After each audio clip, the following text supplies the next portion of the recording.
I used the wrong one. Oh, goodness gracious. Our intro yeah. music is, we have a new intro music. We have a new and intro. We just teed up the wrong one. Yeah, we did. You want to play the other one? I do. let's do it. Let's do this. Okay.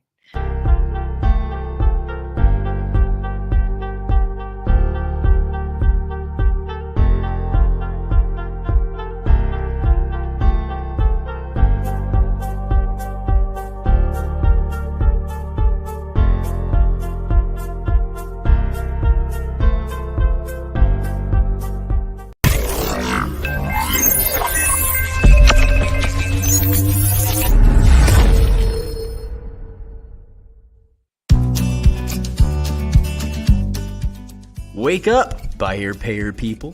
It's a beautiful day. Go grab yourself another cup of joe and say hello to Jim and Michelle Rhoads on the Buy Here, Pay Here Morning Show. Take it away, you two.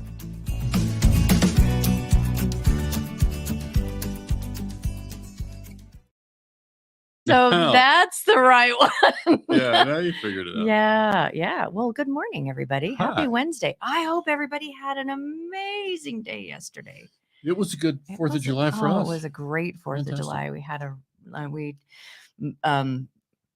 had like a picnic barbecue with a whole bunch of friends and community that live up here, and it was just really lovely. Yeah. We came home and watched the fireworks from our own place, and I didn't see any big city fireworks. Did you? Well, where we're at, we can kind of see a lot of neighborhood stuff, and so here's the thing that I was thinking about, that it used to be that you couldn't personally buy the big stuff that went up. It went, and now everybody can. Okay. And the big stuff was the stuff that was all the cities used, and so now people are like, I see things now that 10 years ago you would not be able to see from a neighborhood fireworks display. That's definitely true, but the cities also have budget for all the bigger stuff. Yeah. So we got well, Salt Lake City, I guess we didn't go down and take a look at it, but Salt Lake did a drone fireworks display. Right, so and good morning, George from Scottsdale, and good morning from the AMS team. That's going to be Nigel, maybe. Is that Nigel? Yeah. Good morning, Nigel. Good morning, Nigel. Whether you're listening or not. And then another good morning Nigel. Facebook user. Yeah. So yeah, it was a lot of fun, and it was good, and just again, we sat watching the fireworks and we're just turned on some patriotic music. Yes, it's me. Hi, Nigel. Hi, Nigel. And also I think the other beautiful thing that happened was we, by being able to be home and watch the fireworks ourselves, it just made for a really comfortable situation. It was and also we talked about on our Monday episode that it's just kind of interesting to me that we're, as independent dealers, we can celebrate our independence in a different way, like in an additional way. And so we talked about that. And I think this idea of celebrating independence for those of us in Buy Here, Pay Here who enjoy a lot of flexibility and independence in what we do. So, it's really, really lovely. It's entrepreneurship period. Yeah. And it's one of the things that we were chatting about, that there's a lot to be grateful for of being in this country, because there's so many doors available to people to create their own stuff and to do their own thing. And it's lovely. Yeah. So, and we also saw a lot of really excellent entrepreneurs at our event yesterday. So. Most of them are like internet marketers and stuff. And so, it was really good. And, St. George, Four Seasons. Hi, Jeff. No, I don't know if that's Jeff. That's more likely Adrian. With the Buenos Dias. Buenos Dias. Either way. Adrian, yes. Hello, St. George. Hello, St. George. So just a couple of quick announcements. August 1st, please put it on your calendar. This is going to be something that it's a lot of straight line kind of stuff. Numbers. Yeah. Hey, Adrian. Really valuable numbers. And this is taking the numbers and then kind of breaking down different segments of the numbers. You've got 4 segments, and it's going to be Chuck Bonanno and Brent Carmichael and Jim. And we're going to dig in the numbers in a way that I haven't seen it done. So we're going to try to give you really good information so you can make better decisions in your business. Well, and that's kind of like what we do. How can we improve the dealer's experience. That's one of the reasons why this was created. So for sure. Yeah. And that kind of ties in, what we see as our purpose kind of ties into our conversation around culture today. Yes. So we can get into that. I think it's been an interesting thing as you and I've talked through how to articulate culture. What is culture? Yeah. And that was the question. It's like, what is culture? And there's a lot of people that have different definitions. And so we kind of just wanted to first talk about what we define culture as. It's one of those things that definitely fits in the category of squiggly lines that we talk about. And I think when I think about culture, I can tell you my perspective on the word has changed in the last 5 to 10 years, just being around following certain entrepreneurs on social media and learning their own view of culture and kind of getting inside their take. And I think my own view has shifted in that regard because I see it as something bigger, like something that permeates the entire organization. And it's an underlying foundational, just a place where people want to be, where they like to be, where they feel like they can be themselves, where they feel like they are welcome. That's to me a big thing with the culture thing from my experience. you mean with employees? With culture from corporate is part of what team building and culture was about, was to help people get to a place where they felt welcome. In at work, and then they just felt welcome and accepted, and we're here we have the same mission, we have the same purpose, we're doing good, that kind of stuff. So we should just try to frame a definition, for any listeners who maybe haven't had the same kind of introduction to material that you and I have enjoyed and our own corporate experiences. Like I would say that my definition of culture is, first of all, it's top down. It's got to come from the top. It's got to be something that is from the founder, which is our dealer in this case. And because if we're the dealer, we can't do anything that's off culture, I'll call it, and not have it create a problem. So it's got to come from the top. And I think it's best done when it's combined with our company mission, our company purpose, which is something you and I have been working on a lot. Right. Yeah. And so I think when you get clear about those things and your culture starts to, permeate the entire organization, then we'll talk about how that affects your business. Like, does that mean more sales for me? Yes or no? Like, we'll talk about that. But I also think that a way to explain is maybe, as a football guy somebody who enjoys a little football. Jim loves to step into like, okay, Coach Rhoads, go. Yeah, go. That's why I call myself the head coach at the Octane Group. Like it's kind of a coaching thing. I did play football and enjoyed football, and I've enjoyed it over the years. But I think one way to separate, like I used to think about culture as sort of like team chemistry. Okay. And team chemistry is great. It's really important. You can win a game. You can have a successful season with some great team chemistry. But the thing that's really different for me, and by the way, we all know from watching sports that team chemistry is a pretty fickle thing. It can be lost, one player's injured, whatever. Like you can lose chemistry. And you can see it. You can almost, you can witness team chemistry. Absolutely. Yeah. Yeah. And so I think then when I think about what's different for me than chemistry versus culture, you can say that your team has good chemistry. But when you talk about culture, think about an organization having a culture of winning. There have been organizations that have had tremendous, sustained success, regardless of who the quarterback was. We're talking football. Okay. Yeah. It's just like, if you think about it that way, it's like culture survives the people. It's there every day that the dealer in this case owns the business, because it's like it's permanent. And the culture, when you think about it in a team setting, culture kind of comes from the owner down to the general manager. Am I getting this right? Yeah. Down to the team captain. And it's kind of like, these are the leader pieces of your chemistry and your culture within your team.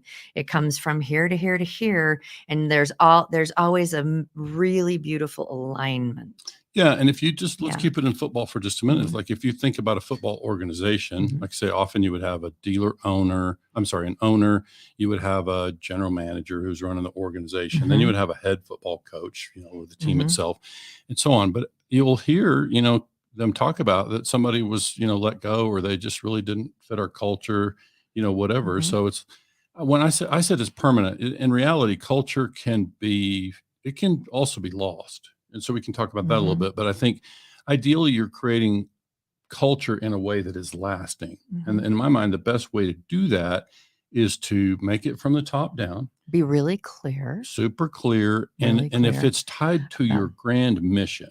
Yes. Right? Whatever your vision, your purpose in the organization would be, you have a mission. And when everybody understands that, like it's the responsibility of our dealer in this case to first identify the mission, the vision, get super clear about that, and then be able to articulate the vision in a way that everybody in every position in the organization can understand it. They can recognize what's inside and what's outside of the culture.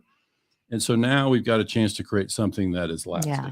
And, there's lots of different, there's not one correct culture, one correct, chemistry. There's lots of different ways of doing it. I know Jim and I are typically very heavy on creating a culture of community, helping the community, being an asset to the community, helping the customer, being an asset to the customer. And it's a very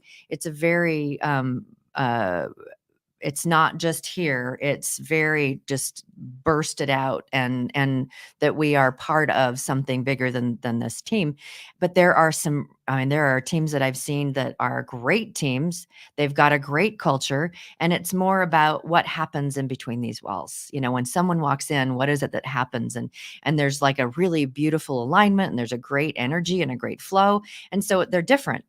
And neither one is right or wrong, but it's just, but that requires a dealer to be really clear about what our purpose and what our why, and, and to just really help create this, everyone's on the same page. It's like, we're playing from the same playbook. Yeah. Yeah. So I think the purpose piece is important, because the best example I can give, maybe we pick an example. We've talked in the past about Chick-fil-A. It's like, why would we, if we pull up to a Chick-fil-A drive up in Georgia, and then 2 weeks later we're traveling and we pull up to a Chick-fil-A in Utah? Like Chick-fil-A. Well, every once in a while, it's just like, it's consistent. Let's just put it that way too. It's very consistent. It's a brand that people recognize, and it feels good for us. Well, it's just I love that the people. It's like they look you in the eye.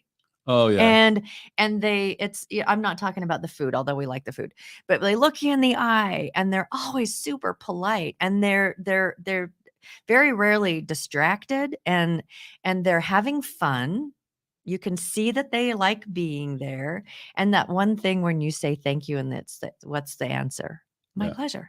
Yeah. And it's fun. And I think for me, when I think about, I'm just asking, when you have a similar experience at a franchise that is 10 states away, what's the bond? What's the common bond? Clarity. So it's clarity of our mission, our vision, who we are as a company. And so that's why I say that, when you start to look at those things, and that's why I picked something like Chick-fil-A. I've used the example of Southwest Airlines. Southwest Airlines has had some recent troubles, but I personally have seen culture risen, though, throughout their organization. And it's just that you trust them because you see that the culture, permeates the entire thing. You almost never meet a Southwest Airlines person who's in a foul mood and cranky and, all the stuff that you sometimes see at other airlines. And so it's how they hire. It's how they get people who fit their culture. It's how they maintain the culture. And so this is part of, for me, is how you begin to start to understand what is culture and how do I make it stick? Well, and, when you're as a dealer, and when you get really, really clear about what your purpose is, what your, what is it that how do you want to be known and in your community with your team, all of those kind of things. that clarity is super important for dealers who have multiple locations. It's even more crucial. Yeah. Because you as the dealer, you as the figurehead of this culture can't be at all places at all times. And so it's especially important that you're really clear, so that even an employee here might have to go help over here, and it's the same thing. Yeah. It's the same. It's like, they're a team, and they all have the same purpose. But and I think that's important. I know that you had a mind to kind of talk about the play side and the bond, the bond within the company. And I would just say, before we move into that, like, one of the things that I see is, like, with us, we work with dealerships that they're large enough to have multiple departments. Might be a collection department, might be, sales department, whatever, inventory. And I think when you start to think about culture being really well embedded in an organization, then think about how it helps when you're sitting with a management team that is, I've got the inventory manager there, I've got the sales manager there. And when we're all clear on what we're trying to make the customer experience be, obviously we're trying to be as efficient as possible, but that's another thing that comes to mind with me about Chick-fil-A is the efficiency element. Like, it's just, how do we get so darn efficient? Everybody's got to understand what they we're have doing. Processes and procedures, and everyone does it the same way. So you can drop someone into the next thing, and it's kind of the same thing. But there's some level of caring there because people, other restaurants have policies and procedures, but people don't always follow them. True. And so there's the experience can be really inconsistent. And so that's what I'm saying. I think this is an example for me of where having culture that permeates the entire organization gives us a chance to be more consistent, gives us a chance to show the customer a more consistent experience, and for us to have sustained results, sustained success. But there is something I wanted to bring up. A Facebook user, don't know who, top down. I think that is the most crucial. I don't know. We're not wearing my glasses, so excuse me while I squint. The most crucial part of this conversation: your actions should mimic your words. Thank you. This is a very important piece of, once you've defined who you are, make sure that your actions and your words are in alignment with what it is that you believe. Because and this goes like the general manager, and all the owner, the general manager, all of the stuff all the way down. And if there is something that it needs to be discussed that is out of alignment, that is done behind closed doors and not in front of the rest of the team, because it will undermine the team and the culture of so I know, for me, a pet peeve, I have a pet peeve. I have a few of them, but and I they're just a couple. But a pet peeve of mine is to see someone interacting with a customer, and they're like, the face is on and they've got all the stuff, and the moment the customer leaves, it turns into something ugly. And it turns into, did you see, or did you or like, oh my gosh, and it's, regardless of what it is that comes through your front door, it's like, well, we at worst, I would hope that the reaction would be, it looks like it might not be a good fit. And leave it at that. But one of the worst things, pet peeve, is when I hear people that are in leadership belittle or have negative things to say about customers, or like let that slide in their team. That sure. Allow it to happen. So I think it's true of team members, but it's especially true of management. We need to create a better example in that. Can I talk about play? Of course. Okay. Playing is so important for teams. When you think about like, okay, we have some, like, this event that we went to yesterday.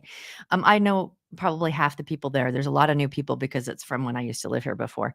And the more that we spend time with each other and play, and just kind of like, just enjoy playing like yard games and all of those kind of things, that when you play, when you get in the act of just like, this isn't work, we're just playing, that you create commonalities, you have the, and bonds, and it becomes something that it's not just all work. It's like, hey, we can enjoy, and we can, I worked for a company before I joined Jim that I really loved how they helped to create just this beautiful culture within the company. And one of the things is that that we would get together, and this was all over the nation, and they would fly everybody in. Obviously we don't have this within our industry having to come that far away, but we would fly everyone in for like once a year. And there would be some stuff where we're doing some training. It's not work time.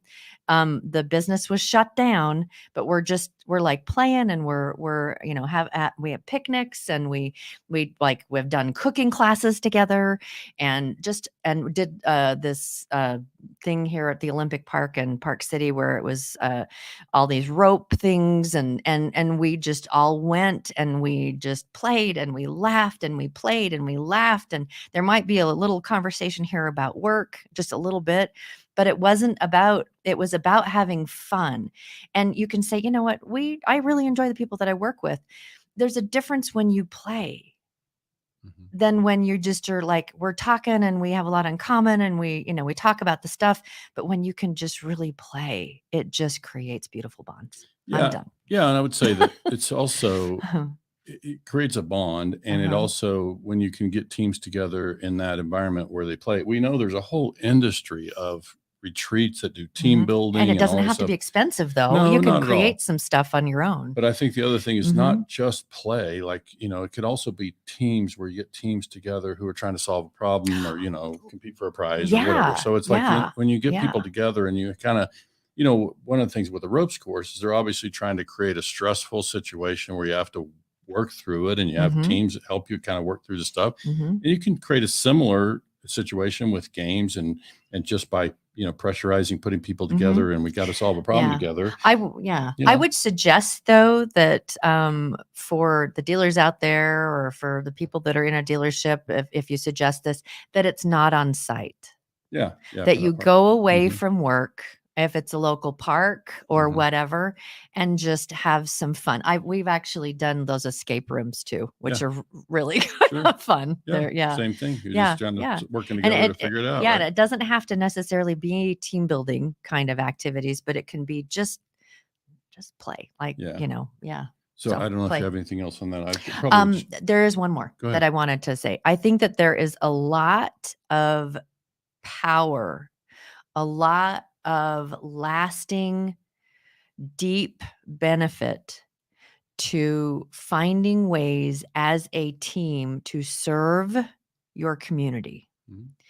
And so getting involved with Habitat for Humanity. They're always looking for people that'll volunteer for just different things, you can tap into an organization, you can create your own thing, whatever, but something that is not about work, but something that is about, we are a team showing up for our community. Right. And that is a beautiful way of creating just a lovely culture within your team. No, I agree. And I think it goes back to, I think that's best decided, dealer with a management team, so we can all get our heads together. And, if we don't currently adopt a local charity or whatever, let's figure out who that is. I like our dealer friend, Nick in Pennsylvania, kind of rotates it out. He'll choose a different one, quarterly or whatever that he donates to. But it's just about getting the team involved in this, so that they can share the joy that comes from that. And it's just one more bond that the company can all share, and kind of have this commitment, and go home feeling good. Like we are an asset to our community. Right. Yeah. And so that's an important thing to feel good about as a group. Yeah, as a group. And so now that culture is going to show up. It's going to be evident. Yeah. So the highlights, there's, like we talked about, 4 things. One of them is getting really clear about who you are, and you're like, this is who we are, and this is how we want to be known in our community. Then don't undermine that vision by speaking or acting out of alignment of that. Right. Right. So, being Even that, privately, it's with your managers. if you need to talk to your managers about something, make sure that it's away from the rest of the team, but that you stay in alignment. Yeah. The next one is to play, find time to play and just really like relax and, go rent a boat and take the team out on a boating day or whatever. And then, serve. Yeah. Taking time to serve. And sometimes I want to just one little, thing that the company that I was with before Jim and I, partnered in Octane. When you create that kind of a culture in your team, that team members like are there for each other. And we had experiences where someone was going through something really, really traumatic and people were donating their time off. They were donating. It's just like, we are a team. We want you back. And, it's like, we are a team. Mm-hmm. We are a team. Sure. And that feeling came from them really cultivating that it just, and they applauded it when it's like, of course, because, hey, can we put together a fund for so-and-so and such and such, and they've got a funeral to pay for or whatever, and they're like, of course. And it's like, let us put this together, and it's not mandatory, it's absolute, but let's, or they would ask, hey, would you mind putting that together so it's not a company thing, and then but just let everybody know, and we support it 100%. And it's just beautiful. So very good.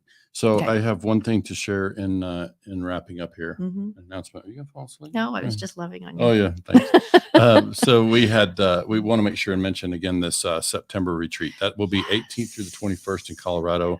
I'm going to be sending out a lot of emails on that in the next couple of days. I'm just going to tell you, when you see the information about this after the event, you're going to say, "Dang, I wish I'd have been there." And I'm just telling you, and we'll just say it's the first of. Yeah, well, there'll be others, but I'm just Yeah. saying, when you see this, you're thinking, "Oh gosh, Mhm. that's high value. Wish I had been there. Wish I had taken the time to get to Colorado." Yeah. So Yeah. just look for the information on that. As we've shared it with Brent and the others that are going to be there, they're like, "Oh, this is going to be good." Yeah. It's like, yeah. So we got to, we're just saying, for dealers who will are be. facing, I would say, if you're facing a 6-figure kind of decision or bigger, then maybe think about coming to this event, and that's whether that's growth or whether that's some sort of retraction or succession strategy or whatever that big decision is that's on the horizon for you. And there's a lot of people out there that are experiencing that right now. Yeah. So we got some of the best faculty in the industry, and so we're excited to get to Colorado and have a chance to have 4 dealers and their spouses and or business partners. So again, just make sure and block that on your calendar and look for that email.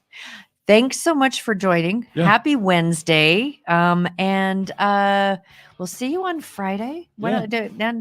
Just mark your calendars, August 1st. Yep. And then if you're interested in the September event, let us know. Absolutely. We'll talk to y'all later. Have Thanks, a good guys. Wednesday. See ya.